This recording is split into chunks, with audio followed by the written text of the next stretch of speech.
ప్రభువైన యేసుక్రీస్తు నామంలో మీ అందరికీ హృదయపూర్వక వందనాలు. ఈరోజు దేవుని యొక్క మాటలు. ఈ లోకంలో మన తల్లిదండ్రులు, అక్కా చెల్లెళ్ళు, అన్నాదమ్ములు, స్నేహితులు, బంధువులకు, కుటుంబాలలో, సావాసంలో, సమాజంలో ఒకరికొకరు అన్నట్టుగానే ఉంటాం. భార్యకి భర్త, భర్తకి భార్య ప్రత్యేకమైనప్పటికీ కూడా అనేక సందర్భాల్లో ఇతరులతో పోలుస్తూ ఉంటాము. కానీ దేవుని ప్రేమ ఇలా కాదు. ఆయన సంఘాలలో, సమాజంలో, సమూహంలో మనల్ని ఒకరిగా చూడరు కానీ మనల్ని ప్రత్యేకంగా చూస్తారు. అందుకే మనకంటూ ప్రత్యేక ఒక ఏలిముద్ర ఉంది. నాలుకపై రుచి గుళికలు, మనకంటూ ప్రత్యేకమైన రెటీనాను అంటే కనుగుడ్డు ఇచ్చారు. ఇలా ప్రతి దానిలోనూ మనం ప్రత్యేకంగా ఉండాలని దేవుడు కోరుకున్నారు. మన కోసం ప్రాణం పెట్టారు. మరి ఇంత చేసిన దేవుడు నీవు కూడా ప్రత్యేకంగా ఆయనని ప్రేమించాలని, ఆయనను అనుసరించాలని, లోకం నుండి మనల్ని పరిశుద్ధపరిచిన దేవుడు మనం ఆయన కోసం లోకంలో కలిసిపోకుండా ప్రత్యేకంగా పరిశుద్ధంగా జీవించాలని కోరుకుంటున్నారు. మరి ఆ రీతిగా నీవు జీవిస్తున్నావా?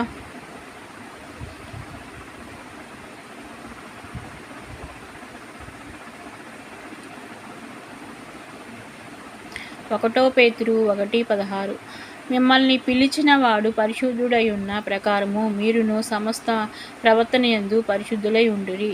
అపోస్తుల కార్యములు 2:40 మీరు మూర్ఖులుగా ఈ తరం వారికి వేరై రక్షణ పొందుడి. ఆమేన్. హల్లెలూయా.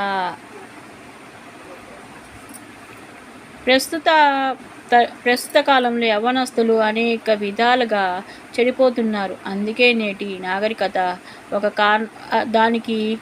నాగరికతే ఒక కారణం. మరో ముఖ్య కారణం వారి తండ్రి రాత్రి పగలు కష్టపడితే గాని పిల్లల్ని చదివించలేని పరిస్థితి. అతనికి తన పిల్లల ప్రవర్తనను గమనించేంత తీరిక ఉండటం లేదు. తల్లి కూడా ఏంది ఫోన్లు చూడటము, షాపింగులు, ప్రయాణాలు, వ్యర్థ సంభాషణలతో ఫోన్లు మాట్లాడటం తప్పితే పిల్లల్ని పట్టించుకోవటం లేదు. మీ పిల్లలు ఎవరితో స్నేహం చేస్తున్నారో, ఫోన్లో ఎవరెవరితో చాటింగ్లు చేస్తున్నారో, ఎలాంటి స్థలాలకు వెళ్తున్నారో, ఎలాంటి అలవాట్లు కలిగి ఉన్నారో గమనించవలసిన బాధ్యత మీ మీదే ఉంది. వారితో స్నేహంగా మెలుగుతూ వారి వ్యక్తిగత విషయాలను తెలుసుకుంటూ ఎప్పటికప్పుడు వారిని సరిచేయండి.